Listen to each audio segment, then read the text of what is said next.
Rock the Dwayne Johnson, John Cena. Why is Dave Bautista, Andre the Giant, sexy Kevin Nash, Edge, the star of The Big Show show, The Big Show. Even before The Rock became the highest grossing movie actor in the world, many wrestlers always had one eye on Hollywood for their post-in-ring career. The expenses are better, if not the pay. The travel is nowhere near as arduous. And most crucially, you're not filling up your bump card night after night at house shows, slowly chipping away at your body. Even Triple H, who seems like a WWE lifer, had 2 goes at a second career, starring in Blade Trinity before getting his own movie The Chaperone in 2011, which Prophet 87 on IMDb praised as actually quite decent. That needs to be on the poster, The Chaperone, actually quite decent. The law of Hollywood has long been a problem with WWE's main event stars, with The Rock, Bautista and Cena either stepping away completely or becoming increasingly part-time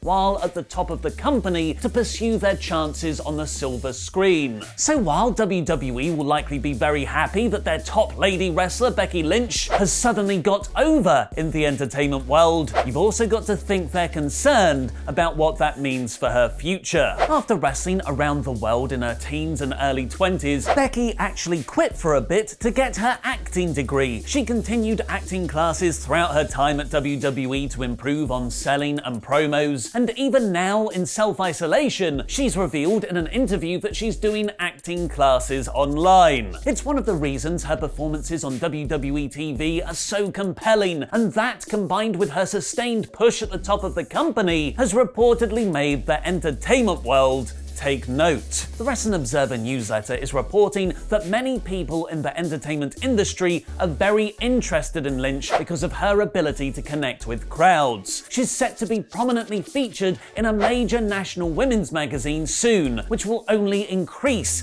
that awareness. WrestlingNews.co adds that they've been told of at least 2 directors that would be interested in casting her in big movie projects. Apparently, a big reason behind this, on top of her acting ability and WWE popularity, is her excellent social media game, which has helped her a lot when it comes to being considered for roles. WrestlingNews.co says Paul Heyman is partly responsible for this, as he's been helping Lynch with her Twitter strategy in certain feuds. The report also says Roman Reigns has been getting more acting offers after his cameo in The Rock's Fast and Furious spin-off movie Hobbs and Shaw. He's next set to appear in David Spade's Netflix film The Wrong Missy, set for release on the 13th of May, which has helped him get interest from Hollywood producers for other projects, as he has the look of a star who will come off well on TV shows. You gotta love that wet hair, which is actually one of the main reasons WWE pushed him so hard. Who would you like to see Becky Lynch play in a film? Let me know in the comments down below, because I'll be replying to people from out of quarantine saying the correct answer is the live-action Kim Possible. And Becky's already set to appear in her first big TV role outside WWE.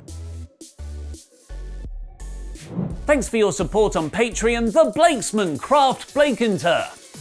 After starring in 2018's WWE Studios film The Marine 6 Close Quarters, Becky's first high-profile acting role outside of the promotion will air this Sunday on Showtime with the Season 5 premiere of Billions. While promoting the show to TV Insider, she was asked how Vince McMahon might fare in the series, which for context is about an attorney trying to bring a stock market manager to justice, a role which McMahon is now particularly well suited for, just instead of acting classes, he's just getting served multiple lawsuits accusing him and his company for dodgy corporate dealings. Becky wisely didn't bring any of that up in her answer, but she did let a very interesting tidbit slip about next Sunday's Money in the Bank. I think Vince would do pretty well on this show. The eccentric character that he is, Vince is such a larger-than-life character. At the same time, I watched him the other day demonstrate falling off a tower at 74 years old without a bother, brushing his shoulders off and standing up again. This demonstration presumably took place at WWE's TV tapings over last weekend, where they shot 2 weeks of Raw, SmackDown and NXT, along with next Sunday's Money in the Bank pay-per-view, which will see the annual Money in the Bank match get the movie-style treatment of WrestleMania's Firefly Funhouse and Boneyard matches, as male and female participants, which WWE announced yesterday will take place at the same time, have to fight their way up WWE's headquarters in Stamford, where they'll then fight in a ring on the roof of the building. It's wrestling Die Hard. They're literally climbing the corporate ladder, a joke WWE seem to be very proud of, as they mention it on commentary every other sentence. We know from leaked photos of the set that the final part will see a ladder match take place on top of the building. And if Vince was demonstrating how to fall off a tower just a week or so ago, when the match would have been taped, that implies someone is taking an insane, albeit pre-produced, bump. Who do you think it will be out of the already confirmed entrants? Otis, Aleister Black, Rey Mysterio, Daniel Bryan, Nia Jax, Asuka, Shayna Baszler, Dana Brooke, Lacey Evans or Carmella? Let me know in the comments down below. Becky being around for Vince's demonstration implies she might also feature in the match, perhaps brawling with Baszler to take her out of contention. Let's see how some of those entrants qualified though in last night's episode of SmackDown in about 4 minutes. The show opened with Daniel Bryan cutting an impassioned promo about Money in the Bank and how it started his own climbing of the corporate ladder in WWE. But not even Daniel Bryan, 9 years after his Money in the Bank win, can escape the pull of King Corbin's mid-card vortex. After beating up Bryan's buddy Drew Gulak the week before, Corbin wrestled him in a decent match here, which anticlimactically ended when Corbin threw a ladder at Bryan and got disqualified. Who knew using a weapon in a match in front of the referee would automatically lose you the match? This ain't Dynamite, mate. Feeling the mid-card vortex's gravitational pull, Shinsuke Nakamura and Cesaro came out to help Corbin beat Bryan up in the post-match.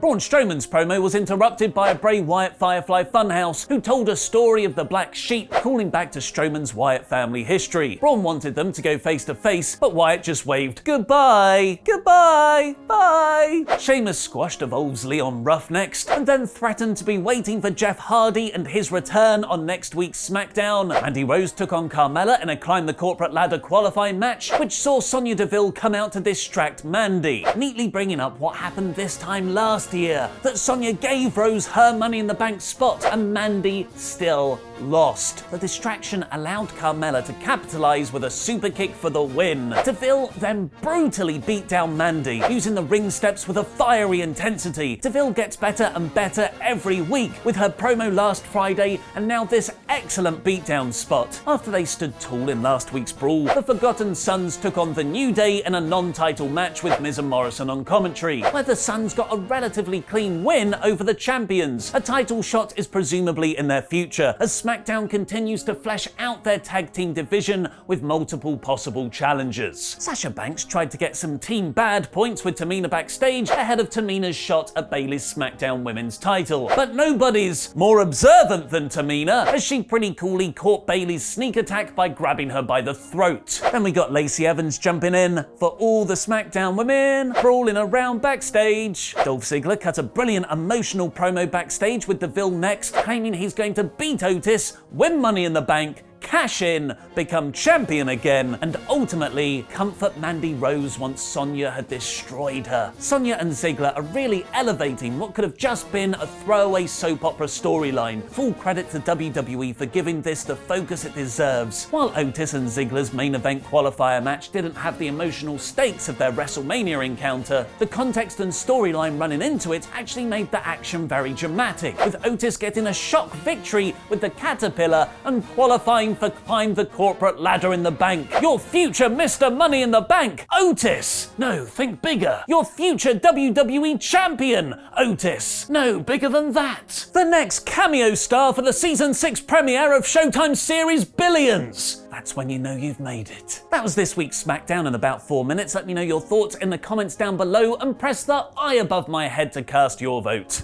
This was yet another effective build for Climb the Corporate Ladder in the Bank, with pretty much everyone on the show looking good, stories being built effectively, and Sonya Deville absolutely knocking it out of the park. This SmackDown gets a smacktastic? Is there heat backstage between WWE and Roman Reigns? Click the video on the right to find out what's happened. And are we getting AEW versus Ring of Honor? Click the video beneath that to watch Luke and Laurie discuss in the latest WrestleTalk podcast. And subscribe to Parts Unknown, as we've got a brand new No Rolls Barred in the year 3000 going live tomorrow. I've been Ollie Davis, and that was wrestling.